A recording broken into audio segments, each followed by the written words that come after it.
নমস্কার বন্ধুরা, আমার আজকের গল্প আংটির পাথর। খুন, তদন্ত ও গ্রেপ্তার থেকেই শুরু। বিখ্যাত ধনী কয়েকদিনের জন্য শিমুলতলায় গিয়েছিলেন হাওয়া বদলাতে। বড়দিনে সেখানে দিব্যি আড্ডা জমে উঠেছিল প্রতিবেশীদের নিয়ে। ধনী গৃহে আড্ডা জমানোর সুবিধা আছে, চা বিস্কুট তো আছেই, তার সঙ্গে উপরির আছে ফুলকপির ফুলুরি, ক্রিসমাস কেক, পাঁপড় ভাজা, আর নিয়মিত খবরের কাগজও পড়তে পাওয়া যায়। মুকুন্দবাবুর আড্ডায় আরেকটি আকর্ষণ ছিল ব্যাডমিন্টন খেলা, এবং খেলার শেষে সন্ধ্যার পর মুকুন্দবাবুর কন্যার কীর্তন গান। যে একবার মুকুন্দবাবুর আড্ডায় এসে পড়ত, সে আসতো রোজই। বাইরে এতগুলো আকর্ষণ একসঙ্গে এড়িয়ে যাওয়া সহজ নয়। 1 জানুয়ারি এই মজলিসে ক্রমে জমে উঠেছিল ভালোই। মুকুন্দবাবু সবাইকে নববর্ষের নিমন্ত্রণ জানিয়েছিলেন। 3টে থেকে ব্যাডমিন্টন খেলা, 6টার সময় গানের আসর, আর 8টার সময় ভোজন। গানের আসরের শেষে মুকুন্দবাবু একবার ঘর থেকে উঠে গিয়েছিলেন।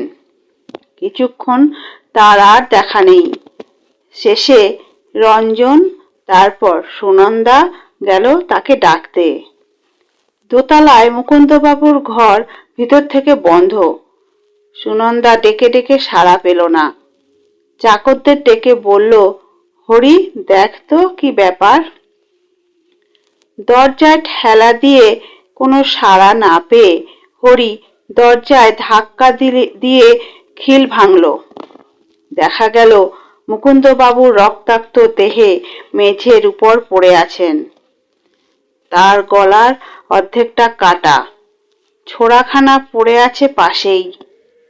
সবাই ত্রস্ত হয়ে উঠল। সুনন্দা জ্ঞান হারালো। হরি পুলিশ ডেকে আনলো। পুলিশ সব দেখে শুনে তদন্ত করে রঞ্জন রায়কে গ্রেপ্তার করলো। রঞ্জন MA পাশ করে সবে একটি কলেজে অধ্যাপক হবার জন্য তদবির শুরু করেছে। বড়দিনে বন্ধুর বাড়িতে এসেছিল বেড়াতে। পুলিশ তাকে ধরে চালান করলো। পুলিশ মামলা সাজিয়ে ফেললো। বিচার শুরু হয়ে গেল। রঞ্জনের বন্ধু জীবন সবে ওকালতি শুরু করেছিল। উকিল সভায় শখের গোয়েন্দা বলে সুধীরবাবু প্রসিদ্ধি লাভ করেছেন। জীবন তাকে এসে ধরল। আপনি আমার বন্ধুর হয়ে লড়ুন, আমি জানি সে নির্দোষ। সুধীরবাবু এই ধরনের মামলাই চান। রাজি হয়ে গেলেন। এইখান থেকেই শুরু হলো গল্প। সরকারি পক্ষের উকিল জগদীশবাবু মামলার ভূমিকা আদালতে উপস্থাপিত করলেন। তিনি বললেন, কলকাতার ব্যবসায়ী মুকুন্দ চৌধুরী কয়েকদিনের জন্য শিমুলতলায় হাওয়া বদলাতে যান। সেখানে ইংরাজি নববর্ষের 1 জানুয়ারি তারিখে সন্ধ্যার পর তিনি খুন হন। সেই দিন তার বাড়িতে নববর্ষের এক প্রীতিভোজের আয়োজন করা হয়েছিল। কয়েকজন স্থানীয় প্রতিবেশী তখন সেখানে উপস্থিত ছিলেন। বিকালে ব্যাডমিন্টন খেলার ব্যবস্থা হয়েছিল। তারপর কীর্তনের আসর জমে। গানের শেষে তিনি একবার উঠে যান। তারপর তার ফিরে আসতে বিলম্ব দেখে তাকে ডাকতে গিয়ে দেখা যায় তার শয়নকক্ষে তিনি রক্তাক্ত হয়ে পড়ে আছেন। একখানি ছুরিকা দিয়ে তার কণ্ঠনালী ছিন্ন করা হয়েছে। পুলিশ ঘটনাস্থলে গিয়ে যথাবিহিত তদন্ত করে। উপস্থিত সকলের কাছ থেকে তথ্য সংগ্রহ করে পুলিশ যথেষ্ট প্রমাণ পেয়েছে যে এই হত্যাকাণ্ড রঞ্জন রায়ের কাজ। রঞ্জন রায় কোনো রকম ব্যক্তিগত স্বার্থসিদ্ধির জন্যই এই খুন করেছে। ম্যাজিস্ট্রেট জিজ্ঞাসা করলেন, ব্যক্তিগত স্বার্থ কি সে সম্পর্কে আপনারা কিছু জানেন? জগদীশবাবু বললেন, মুকুন্দবাবুর পাকিস্তানের যেসব সম্পত্তি আছে তার মধ্যে একটা হুঁশিয়ারি মিল অন্যতম। পাকিস্তান সরকার ওই সব সম্পত্তি বাজেয়াপ্ত করেছেন। তবে সেই সব সম্পত্তি একটা মূল্য দেবার কথা চলছে। এবার হুঁশিয়ারি মিলটার জন্য শীঘ্রই তার 2 লাখ টাকা পাওয়ার কথা ছিল। সেই সব মালিকানার কাগজপত্র তিনি সঙ্গেই রেখেছিলেন। সকালে তিনি সেইগুলো দেখাশোনা করেন। তার ঘর থেকে সেইগুলো খোয়া গেছে। পুলিশ সন্দেহ করছে ওই টাকাটা আত্মসাৎ করাই এই হত্যার মূল কারণ। তবে সে সম্পর্কে যথেষ্ট প্রমাণ না থাকায় পুলিশ সেদিকটা ছেড়ে দিয়ে এখন শুধু হত্যার ব্যাপারটাই আদালতে উপস্থিত করতে চায়।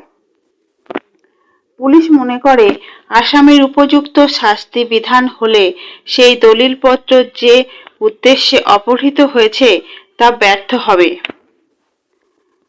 সরকারি উকিল তার বক্তব্য শেষ করলে ম্যাজিস্ট্রেট আসামি পক্ষের উকিলকে আহ্বান করলেন, আপনার কিছু বলার আছে?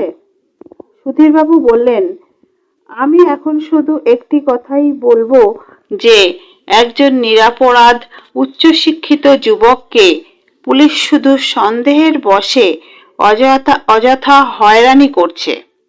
আমার মক্কেল রঞ্জন রায় নির্দোষ। সাক্ষ্য প্রমাণাদির সাহায্যে আমি সে কথা প্রমাণ করার চেষ্টা করব। এবার সাক্ষ্য গ্রহণ শুরু হলো। প্রথম সাক্ষী মুকুন্দবাবুর কন্যা সুনন্দা চৌধুরী। সুনন্দা বলল, বাবার শরীর খারাপ ছিল, তাই দিন 15 জন্য শিমুলতলার বাড়িতে আমরা থাকার জন্য গিয়েছিলাম। বাবা মেলামেশা করাটা খুব বেশি পছন্দ করতেন। সেই জন্য পাড়া পড়শিদের সঙ্গে আলাপ হলেই বাড়িতে আসার আমন্ত্রণ করতেন। সেদিনও বাড়িতে যারা এসেছিলেন সকলেই প্রতিবেশী। নববর্ষ বলে একটা খেলাধুলো ও গানের আসর বসানোর আয়োজন হয়েছিল। গানের শেষে বাবা একবার উঠে যান। তার আসতে দেরি হচ্ছে দেখে রঞ্জনবাবু তাকে ডাকতে যান। ফিরে এসে বলেন, বাবার ঘর ভিতর থেকে বন্ধ, ডেকে কোনো সাড়া পাওয়া যাচ্ছে না। আমি তখন তাড়াতাড়ি রঞ্জনবাবুর সঙ্গে উপরে উঠে যাই। দরজা ভিতর থেকে বন্ধ ছিল। দরজা ভেঙে ঘরে ঢোকা হয়। আলো জেলে দেখি সুনন্দার কণ্ঠ রুদ্ধ হয়ে এলো। সে কেঁদে ফেলল। জগদীশবাবু প্রশ্ন করলেন, তখনই কি আপনারা পুলিশে খবর দেন? রঞ্জনবাবু তখনই আমাদের মালি হরিকে থানায় পাঠান। পুলিশ কতক্ষণ পরে আসে? ততক্ষণ সেই ঘরে কে ছিল? সেসব কথা স্পষ্ট করে আমি ঠিক বলতে পারবো না। হরি ও রঞ্জনবাবু আমাকে পাশের ঘরে নিয়ে গিয়ে বসিয়ে দেয়। এ ঘরে কি হচ্ছে তা আমি তখন দেখিনি। আপনার কাকে সন্দেহ হয়? আমি তো কাউকেই ভালো চিনি না। শিমুলতলাতেই ওদের সবাইকার সঙ্গে আমাদের পরিচয় হয়। 10 দিনের বেশি কেউই আমাদের পরিচিত নন। সকলেই তো ভদ্রলোক বলেই জানি। এদের মধ্যে আপনার বাবার সঙ্গে সবচেয়ে বেশি অন্তরঙ্গতা কার ছিল? বাবা রঞ্জনবাবুকেই বেশি পছন্দ করতেন। এর কোনো বিশেষ কারণ ছিল কি? কারণ ছিল। রঞ্জনবাবু থাকেন ঠিক পাশেই একখানা বাড়ির পরে। তাই বাবা দুপুরে ওকে ডেকে পাঠাতেন ক্রসওয়ার্ড পাজল এ শব্দ বসানোর ব্যাপার নিয়ে। পাজল সমাধান করতে ছিল বাবার বড় ঝোঁক। আর রঞ্জনবাবু ইংরাজির MA। বাবা ওর ইংরাজি শব্দচয়নের প্রশংসা করতেন। হত্যাকাণ্ডের দিনও দুপুরে রঞ্জনবাবু এসেছিলেন? হ্যাঁ, সেদিন বিকালে রঞ্জনবাবু তার বাড়ি গিয়ে জামা কাপড় বদলাবার অবকাশ পাননি। বাবা কিসের যেন একটা খসড়া তাকে দেখতে দিয়েছিলেন। সেইটা রঞ্জনবাবু সারা বিকেল ধরে পড়েন। শেষে পড়ে যখন তিনি ফেরত দেন, তখন বাবা সেইটে রাখতেই ঘরে গিয়েছিলেন এবং তখনই খুন হন। ঘর থেকে যখন তার ফিরতে দেরি হলো, তখন রঞ্জনবাবুই তাকে ডেকে আনতে গিয়েছিলেন এবং তিনিই এসে বলেন যে ঘর ভিতর থেকে বন্ধ।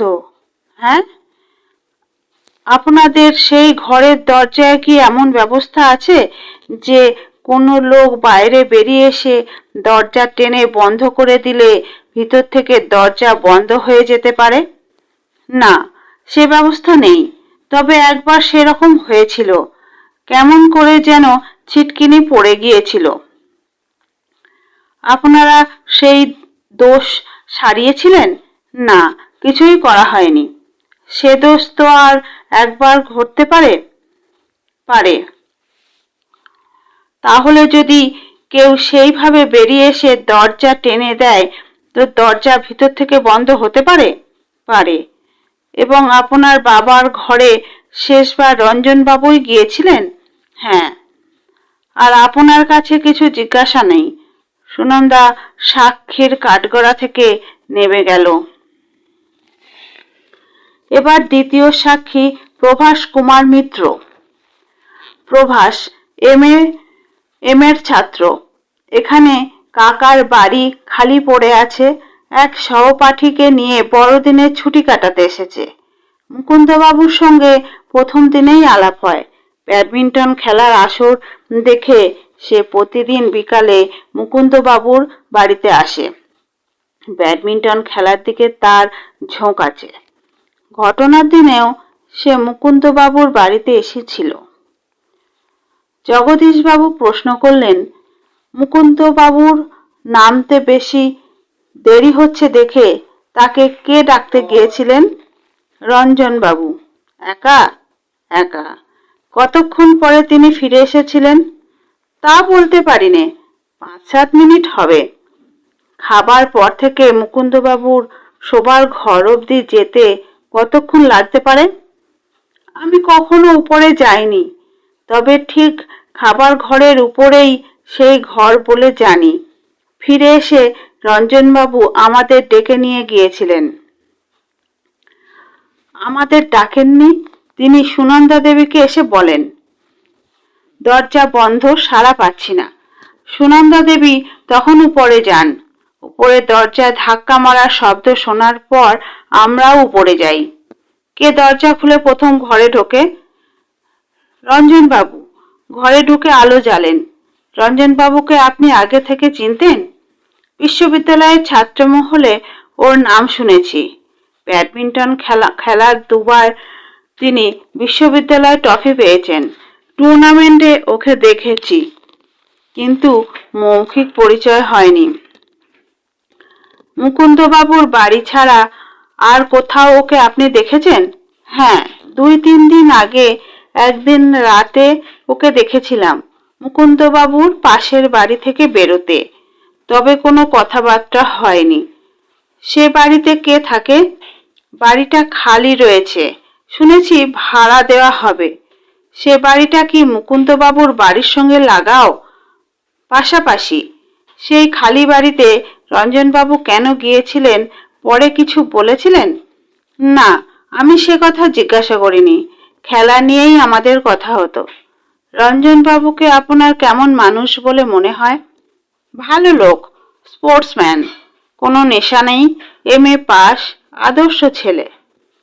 দ্বিতীয় সাক্ষীর সাক্ষ্য শেষ হলো। এবার তৃতীয় সাক্ষী সুধীন্দ্রনাথ, প্রভাসের সহপাঠী।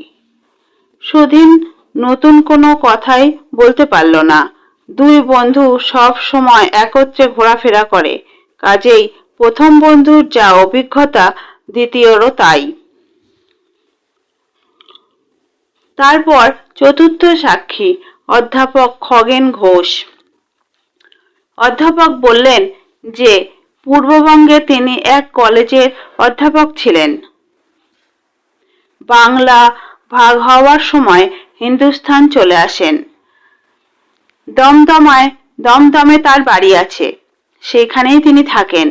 মুকুন্দবাবুর সঙ্গে তার ছাত্র জীবনের পরিচয়। স্কুল ও কলেজে একসঙ্গে পড়েছেন। কিছু দিন যাবৎ পেটের গোলযোগে তিনি ভুগছেন। সেই সূত্রে তিনি শিমুলতলায় হাওয়া বদলাতে যান। এখানে মুকুন্দবাবুর সঙ্গে দেখা। দীর্ঘকাল পরে সহপাঠীকে পেয়ে দিনগুলো মধুর হয়ে উঠেছিল, কিন্তু কপালে আর সইল না। জগদীশবাবু প্রশ্ন করলেন, মুকুন্দবাবুর সঙ্গে আপনার অন্তরঙ্গতা বাল্যকাল থেকে? তাহলে মুকুন্দবাবুর অনেক ব্যক্তিগত কথা আপনি জানেন? খগেনবাবু বললেন, ব্যক্তিগত গোপন কথা তো কিছু ছিল না, সাধারণ সহজ জীবন। মুকুন্দর সঙ্গে আমার অনেক ক্ষেত্রে মিল ছিল। সেও বিপত্নিক, একটি মাত্র কন্যা সুনন্দা। আমার স্ত্রীও একটা মাত্র কন্যা রেখে মারা গেছেন। তবে মুকুন্দের আর্থিক অবস্থা আমার চেয়ে অনেক ভালো ছিল। রংপুরে তার মস্ত গেঞ্জি মোজার কারখানা ছিল, যা থেকে বছরে অন্তত 30,000 টাকা পেত। পাকিস্তান হবার পর সেই টাকা হাতছাড়া হয়ে যেতেই সে একটু কাইল হয়ে গেল। তবে কয়লা খনির কিছু শেয়ার কেনা ছিল বলে সে বিশেষ ধাক্কা খায়নি। আর মানুষ তো মাত্র দুটি, বাপ আর বেটি। মুকুন্দবাবুর কোনো শত্রু ছিল বলে আপনি জানেন? না, সহজ সরল মানুষ, শত্রু থাকবে কেন? মুকুন্দবাবু এইভাবে খুন হবার কি কারণ থাকতে পারে? আমি সেটাই কদিন ধরে ভাবছি। কদিন আগে সে বলেছিল, পাকিস্তানের সঙ্গে ভারতের চুক্তি হওয়ার পরে হুঁশিয়ারি মিলের দামটা সে পাবে। 2 লাখ টাকা ধার্য হয়েছে। সেই সব দলিল নিয়ে সে শিমুলতলায় বসে ফাইল ঠিক করছিল। সে ফাইলটার আপনারা কোনো খোঁজ পেয়েছেন? তার মধ্যে এই হত্যা রহস্যের কোনো ইঙ্গিত পাওয়া যেতে পারে বলে মনে হয়? মুকুন্দবাবুর বাড়িতে যারা যাওয়া আসা করতেন, তাদের কাউকে আপনার সন্দেহ হয়? না, সবাই তো সজ্জন, সুশিক্ষিত। এদের কেউ যে খুন করতে পারেন তা তো ভাবা যায় না। রঞ্জনবাবু সম্পর্কে আপনার কি ধারণা? ভালো ছেলে, বিলাতে গিয়ে ডক্টরেট হতে চায়। হত্যাকাণ্ডের 2 দিন আগে রাত 9টা নাগাদ মুকুন্দবাবুর পাশের বাড়ির বাগান থেকে বেরিয়ে আসতে যাকে আপনি দেখেছিলেন, সে কে?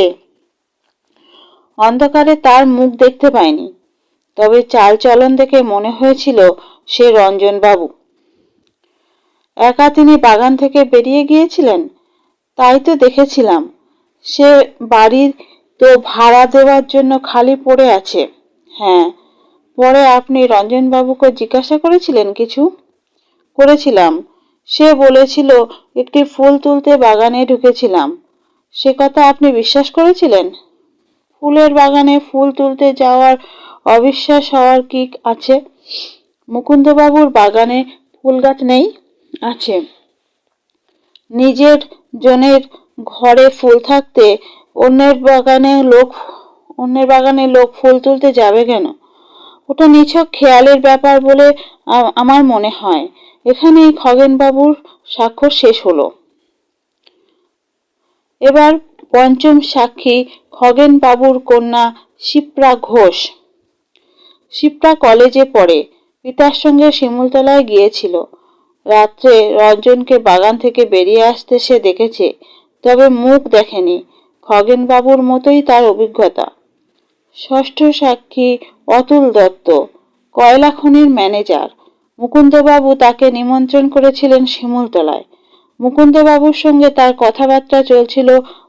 পাকিস্তান থেকে টাকাটা পেলেই তিনি লাখখানেক টাকা তার খনিতে শেয়ার করবেন।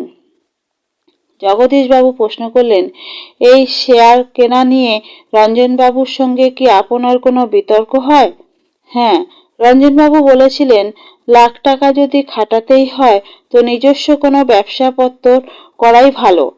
দরকার হলে গভর্নমেন্ট থেকে টাকা ধার পাওয়াও যেতে পারে। এ সম্পর্কে মুকুন্দবাবু কি বলতেন? না, তিনি শুনে একবার বলেছিলেন, এই বয়সে আমি আর খাটতে পারবো না। রঞ্জনবাবু বলেন, আমি খাটবো।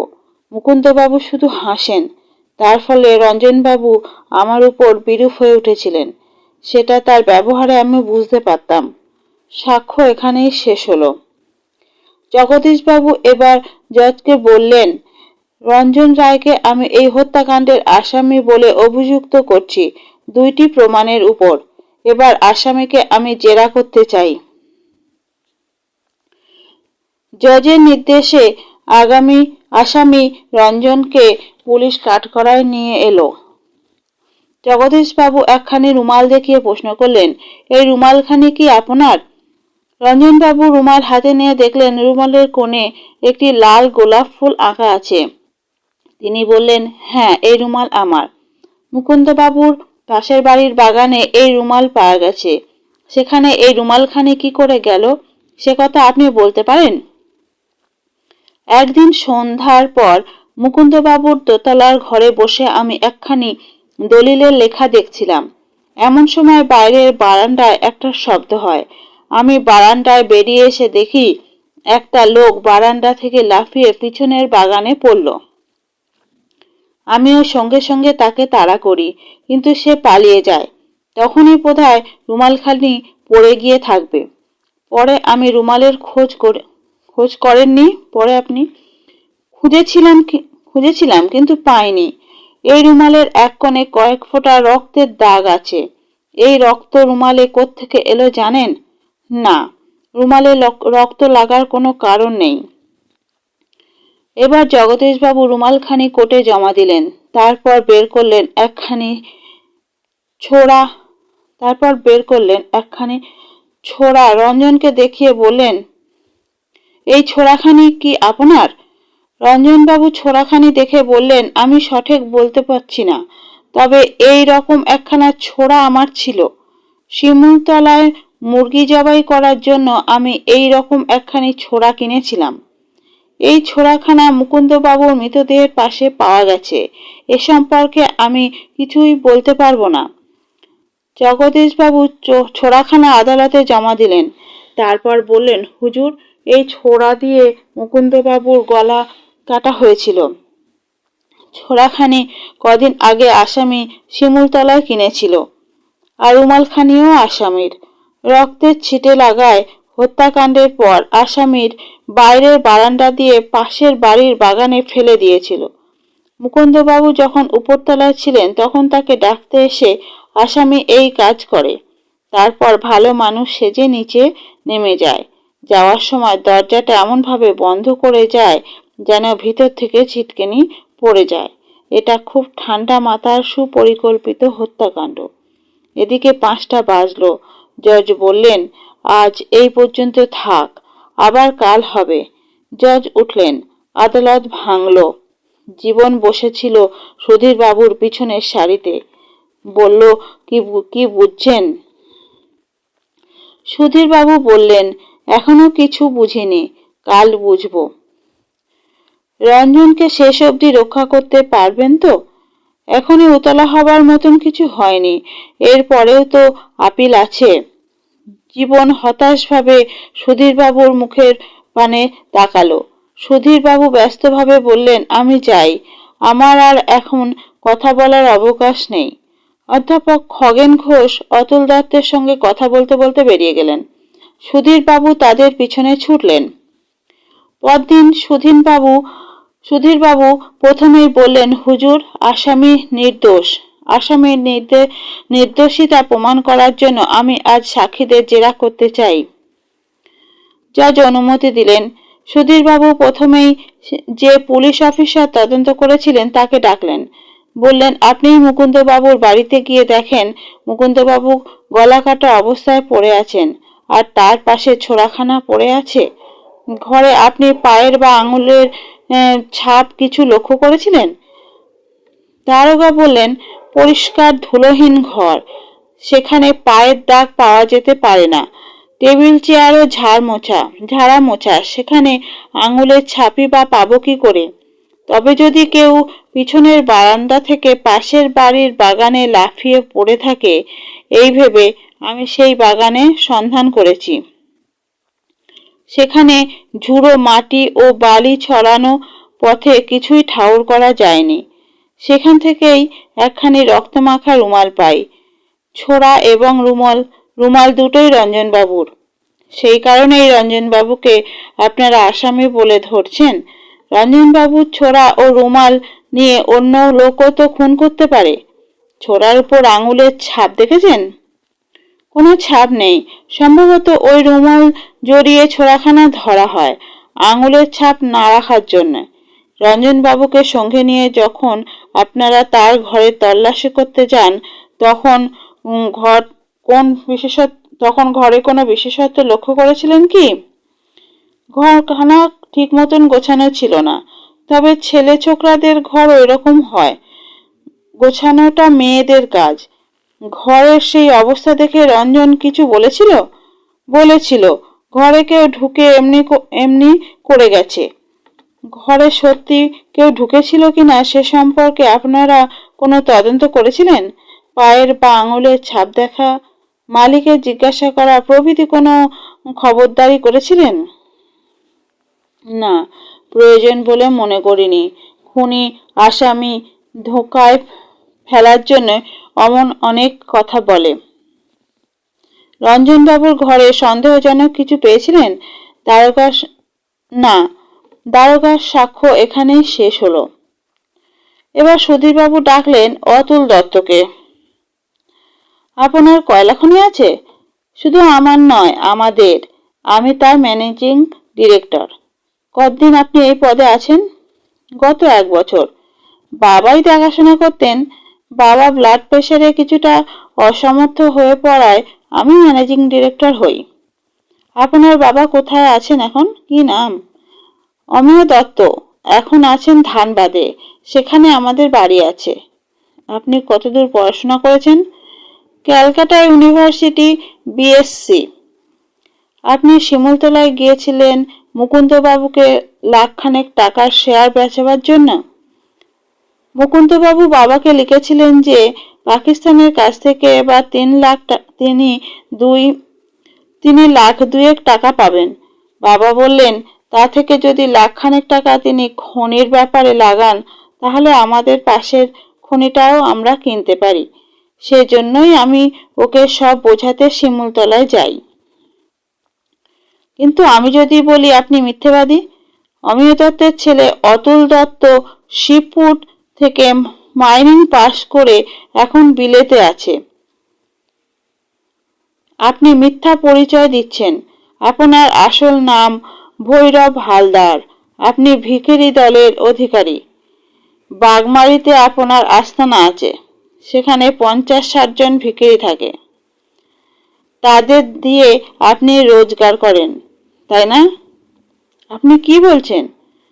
আরো শুনুন, এখানে কোনো লোক আপনাকে ভাড়া করে এনেছিল মুকুন্দবাবুর 2 লাখ টাকার দলিলটা হস্তগত করার উদ্দেশ্যে। আপনি তাই অতুল দত্ত সেজে কাজে নামেন। মুকুন্দবাবুর আসল অতুল দত্তকে ছোটবেলায় দেখেছিলেন, তাই তিনি আপনার পরিচয়ে বিশ্বাস করেছিলেন। আমি মিথ্যা পরিচয়ে এর অভিযোগে সন্দেহভাজন ব্যক্তি হিসাবে আপনাকে গ্রেপ্তার করার জন্য আদালতে আবেদন জানাচ্ছি। এ অন্যায়। এ ব্যাপারে আমি সহ্য করব না। আমি প্রমাণ দেব। প্রমাণ পেলেই আপনাকে ছেড়ে দেয়া হবে। জজ বললেন আপনার অভিযোগের কোনো কারণ আছে? সুধীরবাবু একখানা টেলিগ্রাম ও একখানি ফটো আদালতে পেশ করলেন। টেলিগ্রাম ধানবাদ থেকে এসেছে। অমিয় দত্ত জানিয়েছেন আমার পুত্র মাইনিং ইঞ্জিনিয়ার অতুল দত্ত বর্তমানে ইংল্যান্ডে মাইনিং পড়ছে, এখানে নেই। ফটোখানি পাসপোর্টের ছবি, কোণে সই করা অতুল দত্ত। সে ছবির সঙ্গে সাক্ষী অতুল দত্তের কোথাও মিল নেই। জজ আদেশ দিলেন এ সাক্ষীকে এখন হাজতে রাখা হোক। এর সম্পর্কে পুলিশ তদন্ত করবে। এবার সুধীরবাবু জেরা শুরু করলেন অধ্যাপক খগেন ঘোষকে। আপনি রংপুর কলেজে অধ্যাপনা করতেন। বাংলাদেশ ভাগ হওয়ার পর আপনি চলে এসেছেন। বর্তমানে আপনি দমদমে থাকেন? হ্যাঁ। আপনার চলে কি করে? আপনার জীবিকা কি? স্কুল কলেজের বই লিখে আমি রোজগার করি। আমার লেখা অনেক বই অন্য লোকের নামে বাজারে চলছে। পাকিস্তানের সঙ্গে আপনার কোনো যোগাযোগ আছে? রংপুরে আমার পৈতৃক বাড়ি আছে। সেই বাড়ি পাকিস্তান সরকার দখল করেছে। আমি তার দাম আদায়ের চেষ্টা করছি। চিঠিপত্র চলছে। রংপুরে আপনার কেউ আছে? আমার তো ওই একটা মেয়ে, ওকে আমি কাছেই রাখি। আমি চলে এসেছি, রংপুরে আর কে থাকবে? কলকাতায় শখের দলে অভিনয় করে এক শিপ্রা ঘোষ বেশ নাম করেছে। সে কি আপনারই মেয়ে? হ্যাঁ, ছেলেবেলা থেকেই ওই দিকে ওর ঝোঁক আছে বলে আমি আর কোনো বাধা দেইনি। আমি যদি বলি শিপ্রা ঘোষ আপনার মেয়ে নয়, সে আপনার যা খুশি বলতে পারেন। আপনি তো বিপত্নিক, কিন্তু শিপ্রার মা তো বেঁচে আছেন। সে আপনার যা খুশি বলতে পারেন। সুধীরবাবু জজের অনুমতি চাইলেন। হুজুর, আমি শিপ্রার মাকে হাজির করতে চাই। জজ অনুমতি দিলেন। জীবন এক মহিলাকে নিয়ে আদালতে এলো। সুধীরবাবু প্রশ্ন করলেন, আপনার মেয়ের নাম কি? শিপ্রা ঘোষ। একে আপনি চেনেন? সুধীরবাবু খগেনবাবুকে দেখিয়ে দিলেন। হ্যাঁ, উনি তো গভর্নমেন্টের লোক। আমার মেয়েকে চাকরি করে দিয়েছেন। কি চাকরি? সরকারি লোকেরা গায়ে গায়ে গিয়ে নাচ গান যাত্রা দেখায়। শিপ্রাকে উনি সেই দলে ভর্তি করে দিয়েছেন। কতদিন উনি শিপ্রাকে এই চাকরি করে দিয়েছেন? মাস 6 হয়েছে। এর মধ্যে শিপ্রা একবারও কি বাইরে গেছে? হ্যাঁ, এই তো কিছুকাল আগে 15 দিন চিত্তরঞ্জন থেকে ঘুরে এলো। ওখানে বড়দিনের সময় খুব বড় আসর হয়েছিল। বড়দিনের সময় আপনার মেয়ে চিত্তরঞ্জনে ছিল? হ্যাঁ, উনিই সঙ্গে করে নিয়ে গিয়েছিলেন। সুধীরবাবু জজকে বললেন, হুজুর, খগেন ঘোষকে মিথ্যা সাক্ষী দেওয়ার জন্য আমি অভিযুক্ত করছি। জজের নির্দেশে পুলিশ খগেন ঘোষকে পাকড়াও করল। সুধীরবাবু বললেন, হুজুর, আমি খগেন ঘোষ ও অতুল দত্তের বাড়ি তল্লাশি করতে চাই। সেই রিপোর্ট না পাওয়া অবধি মামলা মুলতুবি রাখার আবেদন জানাচ্ছি। জজ বললেন, আজই খানা তল্লাশি করে পুলিশ কাল রিপোর্ট দেবে। মামলা মুলতুবি রাখা নিষ্প্রয়োজন। সন্ধ্যার একটু পরেই সুধীরবাবুর টেলিফোন বেজে উঠল। তিনি টেলিফোন ধরলেন। আমি জীবন সরকার, শিয়ালদহ স্টেশন থেকে টেলিফোন করছি। শিপ্রাকে অনুসরণ করে আমি পাইকপাড়ায় যাই। আধ ঘন্টা পরে শিপ্রা বাড়ি থেকে বেরিয়ে সোজা বেলেঘাটায় আসে। সেখানে একটি মাঠ কোঠায় প্রায় আধ ঘন্টা অপেক্ষা করে। তারপর একজন লোককে সঙ্গে নিয়ে শিয়ালদহ এসেছে। শিপ্রা টিকিট কেটেছে। কোথাকার টিকিট জানি না। ট্রেনের জন্য তারা অপেক্ষা করছে। শিপ্রার হাতে কোনো ব্যাগ আছে? একটা বড় ভ্যানিটি ব্যাগ ছাড়া আর কিছু নেই। সঙ্গের লোকটির হাতে? না। রেলওয়ে পুলিশকে বলে তাদের আটকাও। আমি এক্ষুনি যাচ্ছি। পুলিশকে বলবে মূল্যবান ডকুমেন্ট পাকিস্তান চলে যাচ্ছে। গ্রেপ্তারের দায়িত্ব আমার। সুধীরবাবু তখনই একখানা ট্যাক্সি নিয়ে ছুটলেন শিয়ালদহ স্টেশনের দিকে। শিয়ালদহ স্টেশনে শিপ্রা ধরা পড়ল। তার ভ্যানিটি ব্যাগের মধ্যে পাওয়া গেল মুকুন্দবাবুর হোশিয়ারি মিলের দলিল ও সেই সম্পর্কিত কাগজপত্র। পরদিন আদালতে সওয়াল করলেন, সুধীরবাবু ভৈরব ও গোকুল সম্পর্কে মামাতো পিস্তুত ভাই। দুজনেই রংপুরের বাসিন্দা। মুকুন্দবাবুর ফ্যাক্টরির সব কথা তারা জানত। এই টাকাটা হস্তগত করার জন্য তারা ষড়যন্ত্র করে। গোকুল খগেন ঘোষ সাজে, আর ভৈরব সাজে অমেয় দত্তের ছেলে অতুল। এমিচার ক্লাব থেকে শিপ্রাকে তারা জোগাড় করে। সেই সঙ্গে মেয়ে থাকলে মানুষের সন্দেহ হবে না। তাছাড়া সুনন্দার সঙ্গে মেলামেশার সুবিধা হবে। ভৈরব মুকুন্দবাবুর ঘর থেকে দলিল চুরি করা যায় কিনা সেই চেষ্টায় এক রাত্রে মুকুন্দবাবুর বাড়িতে ঢুকেছিলেন। কিন্তু রঞ্জনবাবু দেখতে পেয়ে তাড়া করেন। ভৈরব পাশের বাগানে লাফিয়ে পড়ে পালিয়ে যায়। ঘটনার দিন রাত্রে শিপ্রা একসময় ঘর থেকে বেরিয়ে যায়। বরাবর সে মুকুন্দবাবুর ঘরে গিয়ে ঢোকে। টেবিলের ড্রয়ার থেকে সে দলিলপত্র চুরি করে। ঠিক সেই সময় মুকুন্দবাবুও খসড়াটা রাখার জন্য ঘরে গিয়ে পড়েন। গোকুল অলক্ষ্যে তার পিছনে ছিল। ঘরে শিপ্রাকে দেখে মুকুন্দবাবু চিৎকার করতে যান। গোকুল তখন তাকে হত্যা করে। এই রকম একটা ঘটনার জন্য গোকুল আগে থেকেই তৈরি ছিল। রঞ্জনবাবুকে যাতে পুলিশ সন্দেহ করে সেই জন্য সে আগে থেকেই কারণ তৈরি করে রেখেছিল। রঞ্জনের ঘর থেকে রুমাল ও মুরগি কাটার ছোড়া সে সংগ্রহ করেছিল। সেই দুটো বস্তু তাকে সংগ্রহ করে দেয় শিপ্রা। তার প্রমাণ এই ছোট্ট লাল পাথরখানা। শিপ্রার আঙুলে একটা সাপ আংটি আছে। সাপের দুইটি চোখে দুইখানি লাল পাথর বসানো ছিল। একটা চোখের লাল পাথর খোয়া গেছে। এই পাথরখানি সেইটি। সেটাকে পাওয়া গেছে রঞ্জনের সুটকেসের মধ্যে। রুমাল বের করে আনার সময় কোনো রকমে এই পাথরখানা আংটি থেকে খুলে সুটকেসের মধ্যে পড়ে যায়। আমি এটা সুটকেসের মধ্যে আবিষ্কার করি। মামলা ঘুরে গেল। ভৈরব ও গোকুলের 6 বছর করে সশ্রম কারাদণ্ড হলো। শিপ্রার হলো 2 বছর। রঞ্জনবাবু মুক্তি পেলেন। জজ রায় দেবার সময় সুধীরবাবুর প্রশংসা করে বললেন, সুধীরবাবুর মতন আইনজীবী আদালতের গৌরব।